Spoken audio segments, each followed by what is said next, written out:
First, we're going to see what do you mean by complex number. Any real number written in the form of x plus iy. कोई भी number अगर इस form में लिखा है x plus iy, where I is under root of -1, which is also called as iota or imaginary number. I is also called as iota or imaginary number. It's called as a complex number. It is denoted by z or w. Basically, z is written as x plus iy,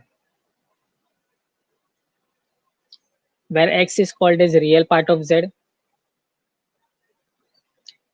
and y is called as imaginary part of z.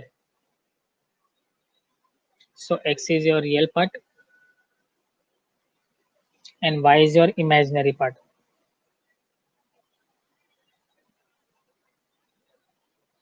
Graphical representation of complex number is in such a way, x axis पर real part लिखा जाता है, y axis पर imaginary part लिखा जाएगा. Real part is your x, imaginary part is your y. तो graphical form will be in the form of coordinate x, y. Graph पे represent करोगे, it will be written in the form of coordinate x, y. और normal form में लिखेंगे, it will be written as z equal to x plus iy. z is equal to x plus iy.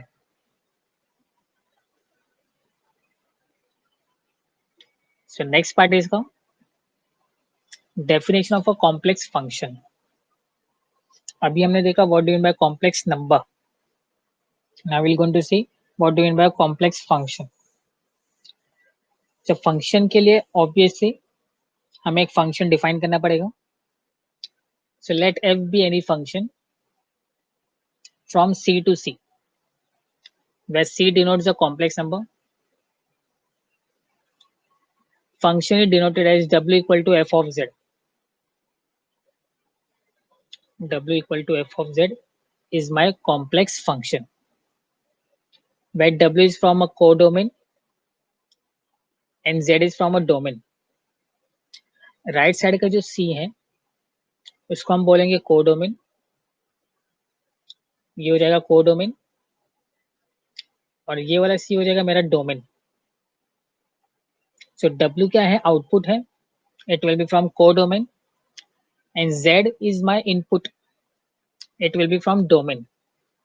So basically domain हो जाएगा input, codomain हो जाएगा आपका output.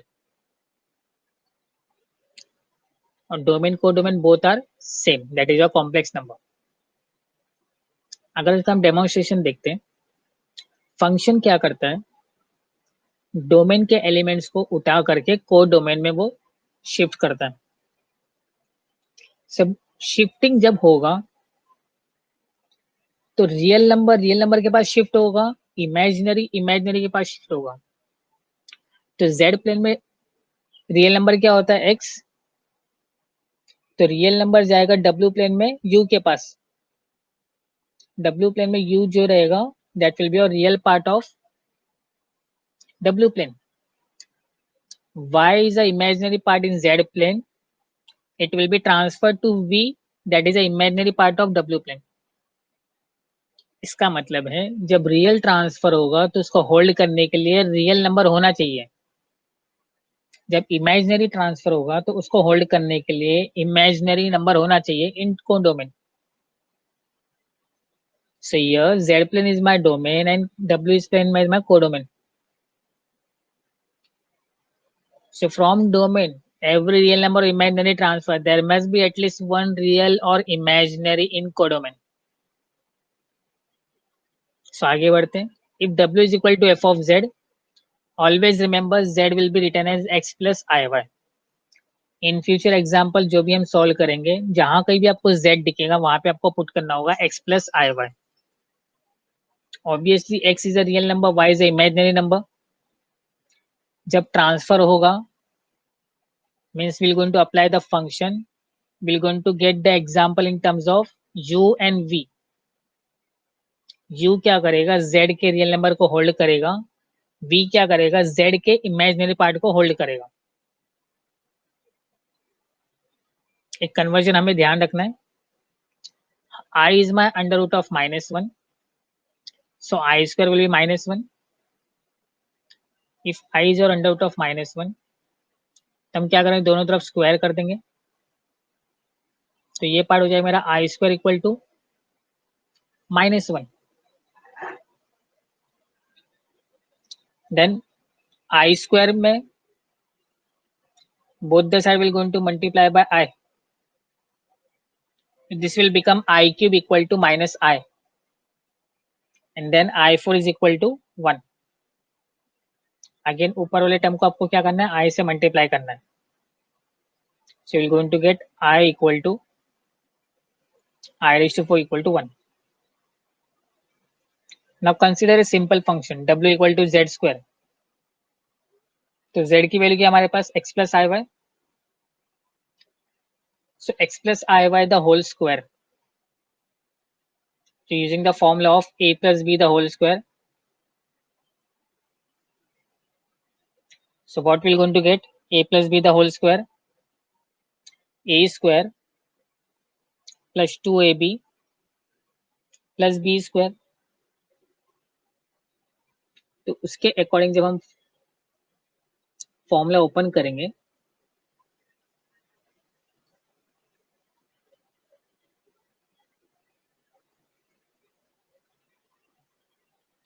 so it will become x square plus 2ixy plus I square y square.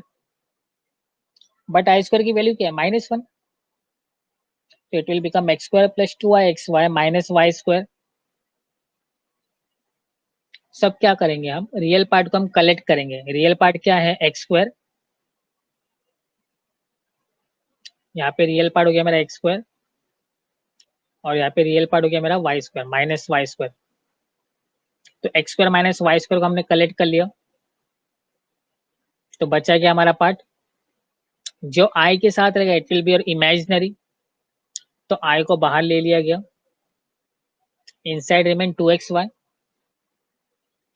सो मैंने बताया था real को कौन होल्ड करेगा, यू होल्ड करेगा और इमेजिनरी को v. तो u की वैल्यू हो गई X square minus Y square, v की वैल्यू हो गई 2xy. यहां तक समझा. Now will going to come across the analytic function.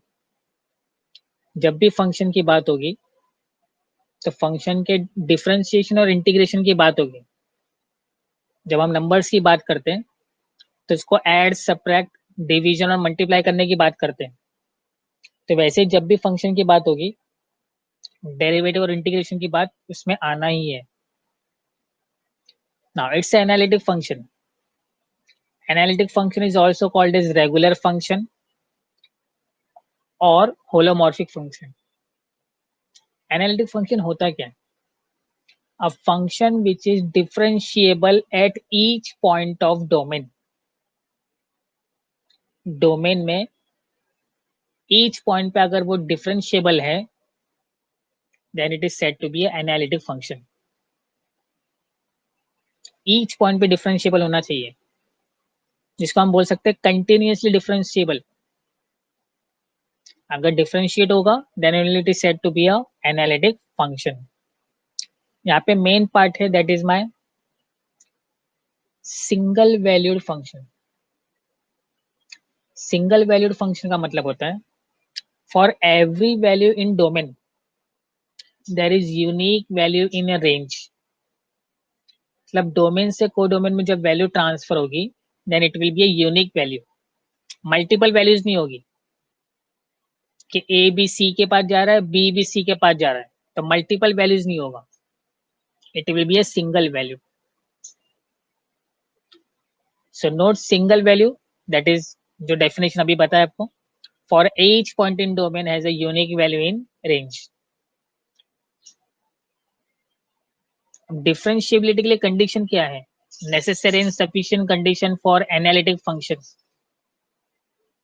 A function is said to be analytic if it has a continuous partial order derivative. Partial order derivative हम जो है day by U upon day by X से represent करते हैं, del by U upon day by Y से represent करते हैं. Basically ये जो डे बाय की साइन है that is denote my as a partial derivative and D denotes the total derivative.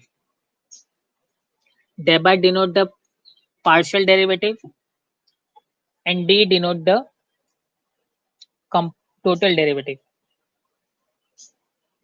D denote the total derivative and thereby denote the partial order derivative. ये तो मेरी एक कंडीशन हो गई. सेकेंड कंडीशन क्या है? It should satisfy Cauchy Riemann equation. Cauchy Riemann equation क्या होता है? Day by U upon day by X should be equal to del by v upon del by y and del by u upon del by y is equal to minus del by v upon del by x. So day by u upon del by x का जो है second representation है ux.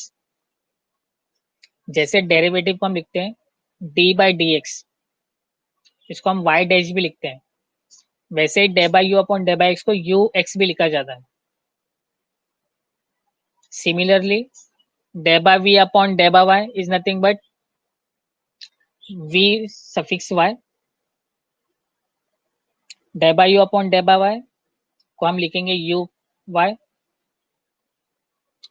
और D by v upon day by x को vx.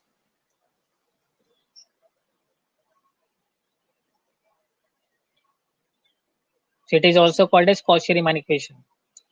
अगर ये दोनों condition satisfy होती है then only we'll going to say the function is analytic. तो कुछ फॉर्मुलेज हमको देखना होगा.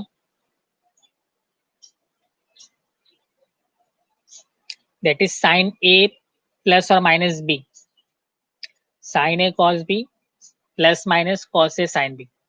यह हमने ऑलरेडी डिप्लोमा या 12th में पढ़ा हुआ है.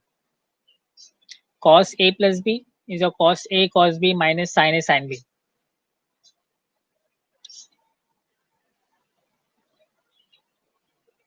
cos a cos b minus sin a sin b and cos a minus b cos a cos b plus sin a sin b. तो sin ix equal to I times sin hyperbolic x और sin hyperbolic ix is nothing but I times sin x. ऐसे ही cos ix will be your cos hyperbolic x and cos hyperbolic ix will be your cos x. तो cos में जो है imaginary part नहीं आएगा, imaginary part सिर्फ sign में आएगा. आप देख सकते हैं यहाँ पे ब्रैकेट में ix है लेकिन बाहर i निकल के हाइपरबोलिक फंक्शन बन जाता है. अगर हाइपरबोलिक के साथ में ix है तो i बाहर निकल के sin x बन जाएगा. So cos ix will be your cos hyperbolic x, cos hyperbolic ix will be your cos x. A complex number z is said to be a x plus iy where I is under root of minus 1. Then complex conjugate will be your z bar. Conjugate को हम बार से denote करते हैं.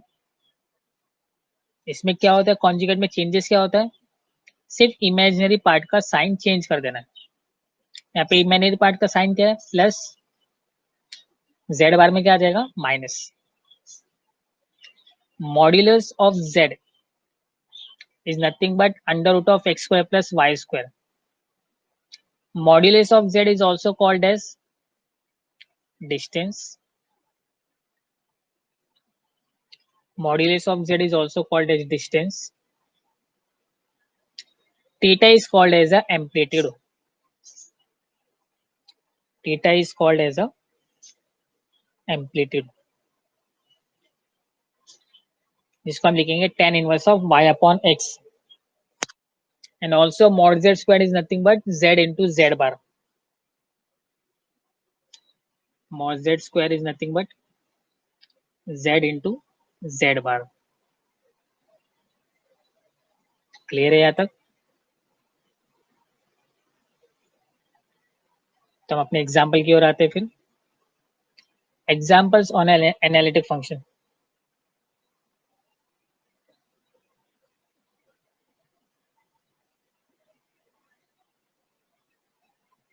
So f of z equal to e to the power z, where z is equal to x plus i y.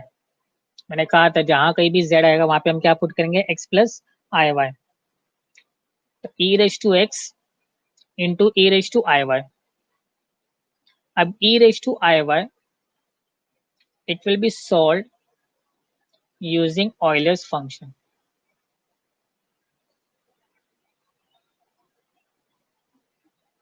It will be solved using Euler's function.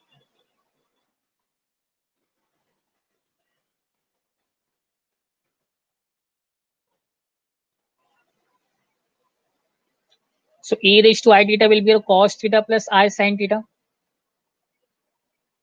Cos theta plus I sin theta. तो theta की जगह पे हम y put करेंगे, ये हो जाएगा cos y plus I sin y.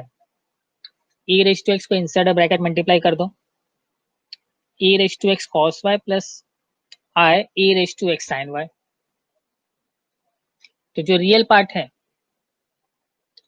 e raise to x cos y जो रियल पार्ट, इसको हम रिप्रेजेंट करेंगे u से, e raise to x sin y को हम रिप्रेजेंट करेंगे v से. अब हम क्या करेंगे, पार्शियल ऑर्डर डेरिवेटिव फाइंड करेंगे. So day by U upon day by X, इसका मतलब है हम u को x के रिस्पेक्ट टू डिफरेंशिएट करेंगे, y will be treated as constant. मतलब x को छोड़ के जितने भी वेरिएबल मेरे पास हैं वो सारे क्या बन जाएंगे, कांस्टेंट. कांस्टेंट को हम हमेशा बाहर लेते हैं. अगर मुझे 3x² का डेरिवेटिव फाइंड करना है तो मैं क्या करता हूँ, 3 को बाहर लिखता हूँ और x² का derivative will going to write as 2x. x² का derivative will going to write it as 2x. तो वैसे ही cos y is a constant, e raise to x का derivative e raise to x, तो क्या e raise to x cos y. ऐसे ही del U upon day by Y, D by U upon day by Y में जिसमें x constant होगा तो e raise to x बाहर लिखा जाएगा, cos का derivative minus sine y, it will be on minus e raise to x sin y. ऐसे ही D by v upon day by x निकालेंगे जिसमें y कांस्टेंट होगा, तो साइन y है तो y बाहर आ जाएगा, y वाला फंक्शन बाहर आ जाएगा, e रेज टू x का derivative e raise to x, तो e raise to x sin y. Day by v upon day by y, where x is a constant, it will be your e raised to x cos y, because e raised to x constant है तो बाहर आ जाएगा, sign का derivative cos y हो जाएगा. अभी हम देख सकते हैं e raised to x cos y और e raised to x cos y दोनों भी सेम आ रहा है, मतलब D by U upon day by X और D by V upon day by Y दोनों सेम आ रहा है. Day by U upon day by Y और D by V upon day by X, second और थर्ड को हम देखेंगे दोनों भी सेम है, लेकिन क्या है, ऑपोजिट साइन में है. Day by U upon day by Y is nothing but minus del by V upon day by X, which is same as your Cauchy-Riemann equation. तो यहाँ पे सेटिस्फाई कर रहा है. So this implies function is analytic. Clear है. Next exam